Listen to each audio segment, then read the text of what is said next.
Bismillahirrahmanirrahim. Assalamualaikum warahmatullahi wabarakatuh. Perkenalkan, nama saya Putri Rifa Damayanti dengan NIM 20030961107 dari Prodi Pendidikan Guru Madrasah Ibtidaiyah kelas 5C Fakultas Ilmu Tarbiyah dan Keguruan Universitas Islam Negeri Wali Songo Semarang. Di sini saya akan memaparkan pengetahuan yang saya dapatkan selama perkuliahan ini tentang mata kuliah Falsafah Kesatuan Ilmu yang diampu oleh Bapak Ubaidillah Ahmad Tamam. Saya akan menjelaskan falsafah dari pandangan salah satu filsuf Islam, yaitu Al-Farabi mengenai konsep emanasi. Baik, jadi untuk mengawali filsafat emanasi versi Al-Arabi ini mungkin akan lebih mudah dimengerti bila dilihat melalui tangga filsafat metafisika neoplatonisme. Nah, keduanya ini mempunyai kedekatan dalam pola pemikirannya. Terus menurut Plato, di balik wujud alam ini ada alam ide atau alam mitsal yang kekal dan abadi. Nah, ide-ide abadi tersebut bersifat non-material, bersifat tetap dan tidak berubah-ubah. Dunia ide adalah dunia kekal dan abadi, sementara yang tampak di dunia ini adalah dunia bayang-bayang atau kopi dari dunia ide yang abadi tersebut. Dunia ide tetap ada dan kekal meskipun dunia bayangannya musnah.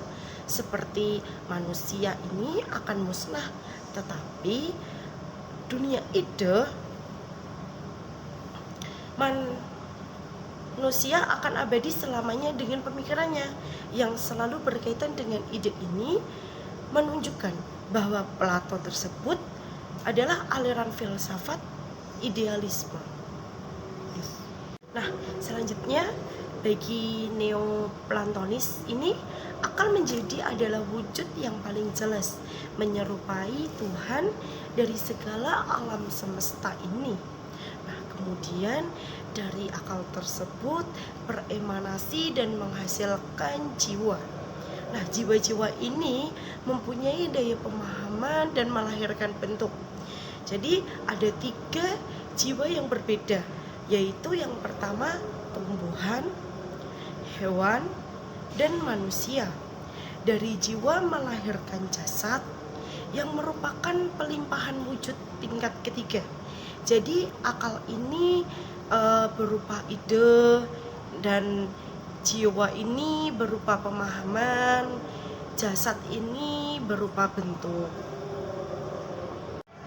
Baik, jadi pada wujud ketiga ini telah mengalami perubahan yang jauh dari kata sempurna. Mengingat jasad lebih jauh posisinya dengan akal. Namun demikian, hal itu tidak kemudian mempunyai kemiripan dari segala-galanya. Jadi, jika akal mempunyai ide, jiwa memiliki pemahaman, maka jasad memiliki bentuk. Nah, semoga gambaran singkat tersebut bisa dijadikan batu loncatan untuk memahami teori emanansi ala Al-Farabi. Selanjutnya, untuk mendapatkan pemahaman mendalam tentang Al-Farabi, silahkan simak penjelasan dari saya. Baik, Al-Farabi setelah menjawab karya metafisikanya Aristoteles ratusan kali, tidak dapat menjawab jawaban suatu yang memuaskan. Kemudian memutuskan untuk menjelaskan kembali konsep metafisikanya dengan penciptaan alam dari wujud tunggal yang abadi dengan penjelasan yang lebih detail dan sempurna. Menurut Al-Farabi sendiri, alam tercipta melalui pelimpahan atau emanansi. Proses emanansi berlangsung dari akal pertama hingga akal ke-10 secara serentak dan tidak bertingkat. Dinilai nampak sekali pengaruh Neoplatonisme terhadap pemikiran metafisikanya Al-Arabi dan dapat disimpulkan bahwa alam ini berasal dari zat yang maha tunggal, kekal, dan suci melalui pelimpahan atau emanansi. Argumen Farabi dalam penciptaan alam ini diawali dengan adanya semua alam ini berasal dari wujud yang tunggal atau satu. Mesti ada wajib atau al-wujud, yaitu Tuhan. Kemudian melimpah menghasilkan atau mungkin al-wujud.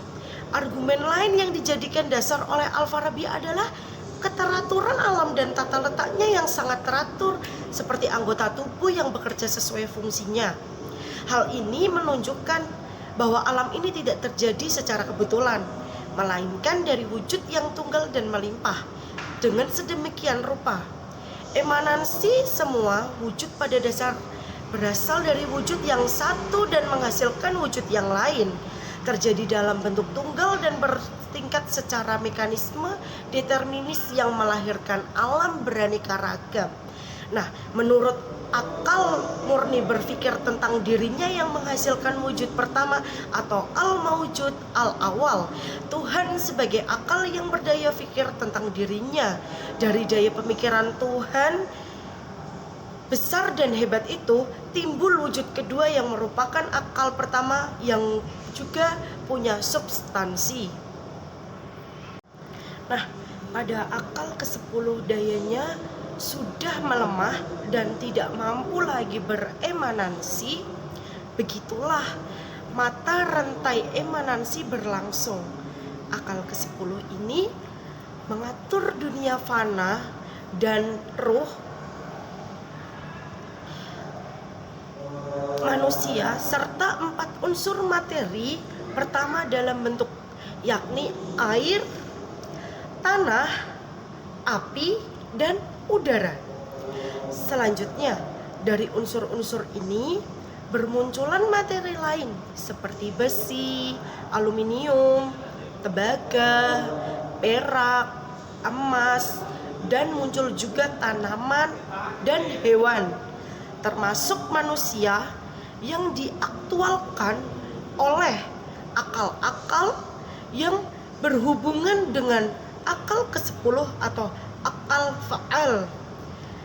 Dengan demikian, Al-Farabi hendak menjelaskan bahwa walaupun alam itu berasal dari zat yang satu, yaitu Tuhan, akan tetapi keberadaannya atau kodim karena dalam proses emanasi menurutnya tidak berbeda dalam lingkup ruang dan waktu, seperti waktu di mana kita berada pada saat ini. Mungkin itulah yang dimaksud dengan transenden. Nah, itu tadi adalah penjelasan tentang pemikiran Al-Arabi tentang kesatuan ilmu yang dimana membahas konsep emanansi. Jadi di sini saya dapat menyimpulkan bahwa pemikiran filsafatnya ini dipengaruhi oleh pemikiran filsafat Yunani. Menurutnya, alam ini terjadi dari sebab wujud pertama atau Allah yang melimpah secara bertingkat dan disebut emanansi.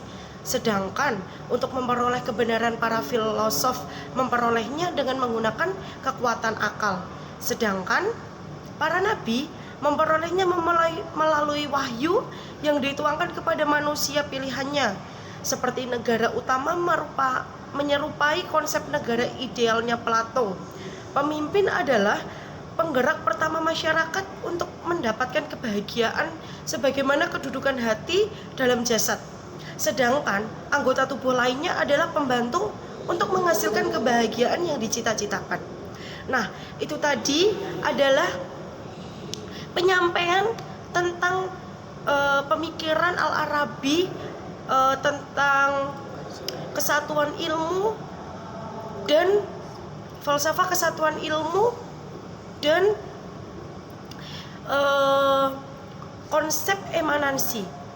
Nah, dari saya cukupkan. Apabila ada ucapan atau tutur kata yang salah, mohon dimaafkan. Terima kasih. Wassalamualaikum warahmatullahi wabarakatuh.